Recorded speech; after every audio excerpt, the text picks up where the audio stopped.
सतनाम श्री वाहिगुरु साहिब जीओ। धन वाहिगुरु जी। तेरे कवन कवन गुण कह कह गावा, तू साहिब गुणी निधाना। तुमरी महिमा वर्ण ना साकों, तू ठाकुर ऊच भगवाना। धन धन धन सतगुरु। दसां पातशाहियां के जोत स्वरूप सतगुरु श्री गुरु ग्रंथ सच्चे पातशाह जी महाराज, जिन्हां दी पावन पवित्र पाक पवित्र वारगाह दे अंदर सवेरे अमृत वेले तो बहुत लंबे समय तो आप सर्बत संगतां हाजरियां भर के बड़े प्यार दे नाल अते बड़े सत्कार दे नाल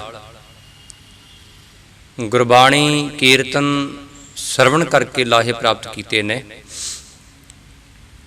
मेरे सतगुरु सच्चे पातशाह जी के बचन हैं, सत संगत कैसी जानी है जिथे एको नाम वखाणी है। महाराज जी कहते सत संगत कैसी होवे जिथे एक अकाल पुरख की गल होवे। जिथे एक अकाल पुरख की गल ना होवे, किसी देहधारी दंभी पखंडी की गल होवे, महाराज जी कहते सत संगत नहीं है, वो चोर चर्चा है। इस करके महाराज जी कहते सत संगत कैसी जानी है जिथे एको नाम वखाणी है। एक नाम की वर्खा हुंदी होवे। तुसां ने अमृत वेले तो लै करके बहुत ही टका बना करके सच्चे पातशाह जी की कृपा लई है। सो दास की बेनती आप जी ने प्रवान की कि जिवें सरबत के भले वास्ते श्री सुखमनी साहिब जी के जाप हुंदे ने, पहलां नालों संगतां विच बहुत फर्क पिया, जो कि 40-50 जी अमृत वेले होण लग गए ने। महाराज जी की कृपा है, आप जी का धन्नवाद है भाई। सो भाई अज का पावन पितर मुखवाक आप जी ने श्रवण किया। गुरपूरा भेटियो वडभागी, मने भया प्रगासा, कोई ना पहुँचन हारा, दूजा अपने साहिब का प्रवासा। अगे महाराज जी ने पंक्तियां हैं कि सफल दर्शन अकाल मूर्त प्रभ हैपी होवन हारा, कंठ लगाए अपने जन राखे अपनी प्रीत प्यारा। मेरे पातशाह जी कहते रहे कि भाई अकाल पुरख का दर्शन सफल है। श्री गुरु ग्रंथ साहिब महाराज जी के दर्शन सफल हैं जेकर मन की भावना दे नाल कीते जाण। जेड़ा बंदा ये सोचता है ये तो कागज है, जां जेड़ा बंदा सोचता है कि भाई देह ही गुरु है, उहदे विचार गलत ने, उहदे विचार झूठे ने। ये धुर दरगाह तो गुरबाणी आई है, धुर की बाणी आई तिन सगली चिंत मिटाई। एक एक एक अखर नूं सच्चे पातशाह जी ने गुरता गद्दी बख्शिश की है। मैं एक बेनती करदा जावां कि गुरबाणी का वध तो वध सत्कार करिया करो भाई।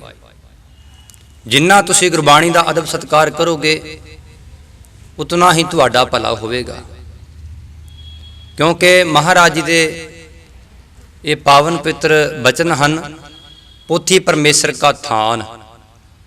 पोथी जड़ी है परमेश्वर का थान है। एक रहतनामे के बचन है, जिन पै अदम न बाणी धारा, जानो सो सिख नहीं हमारा। जिन्हां दे मन दे विच भै नहीं, अदब नहीं गुरबाणी का, महाराज जी कहते साडा सिख नहीं जे। इस करके भाई वध तो वध गुरबाणी का सत्कार करिया करो।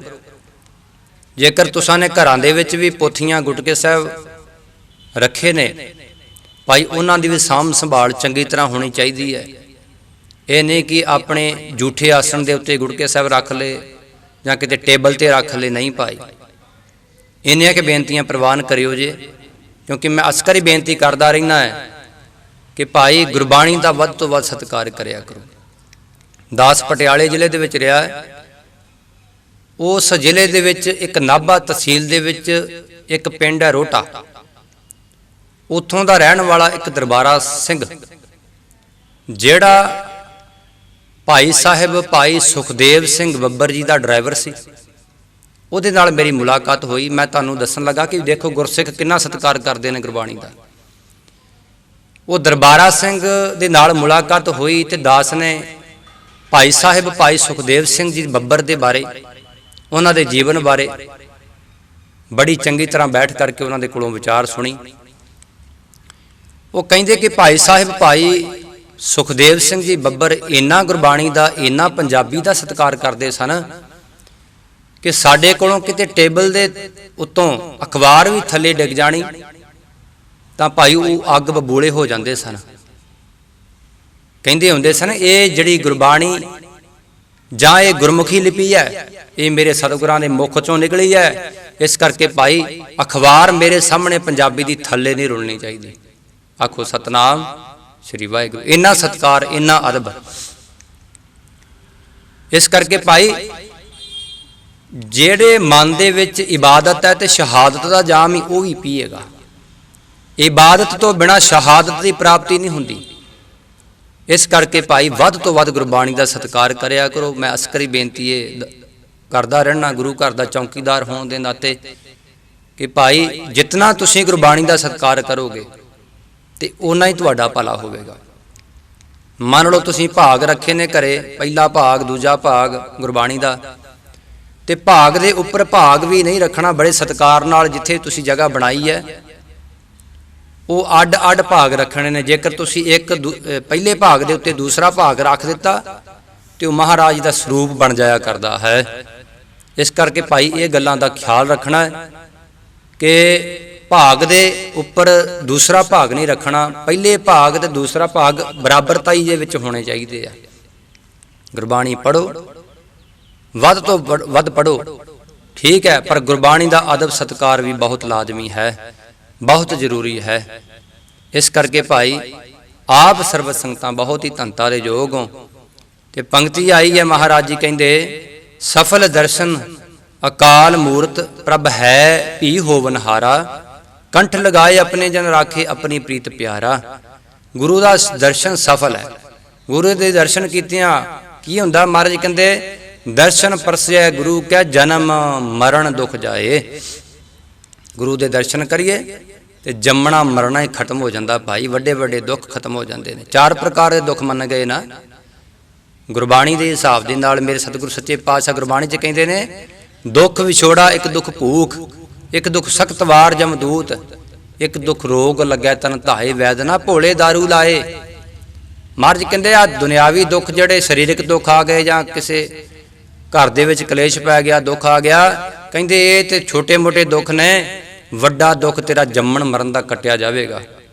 ਆਖੋ ਸਤਨਾਮ ਸ੍ਰੀ ਵਾਹਿਗੁਰੂ। ਜੇਕਰ ਤੂੰ ਗੁਰਬਾਣੀ ਪੜ੍ਹਦਾ ਹੈ, ਸਾਧ ਸੰਗਤ ਕਰਦਾ ਹੈ, ਗੁਰਬਾਣੀ ਦਾ ਅਦਬ ਸਤਿਕਾਰ ਕਰਦਾ ਹੈ ਤੇ ਤੇਰੇ ਵੱਡੇ ਵੱਡੇ ਦੁੱਖ ਜਿਹੜੇ ਹੈ ਉਹ ਕੱਟੇ ਜਾਣਗੇ। ਇਸ ਕਰਕੇ ਭਾਈ ਆਪ ਸਰਬਤ ਸੰਗਤਾਂ ਦਾ ਬਹੁਤ ਬਹੁਤ ਧੰਨਵਾਦ ਹੈ।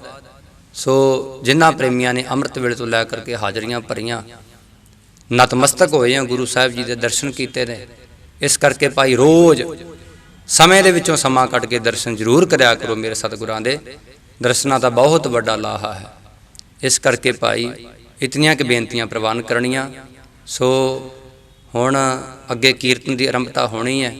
ਸੋ ਜੋ ਵਿਚਾਰ ਆਵੇਗੀ ਉਹ ਆਪਾਂ ਕੱਲ੍ਹ ਦੇ ਦੀਵਾਨਾਂ ਵਿੱਚ ਸਰਵਣ ਕਰਾਂਗੇ। ਸੋ ਇੱਥੇ ਸਮਾਪਤੀ ਹੈ। ਵਾਹਿਗੁਰੂ ਜੀ ਕਾ ਖਾਲਸਾ, ਵਾਹਿਗੁਰੂ ਜੀ ਕੀ ਫਤਿਹ।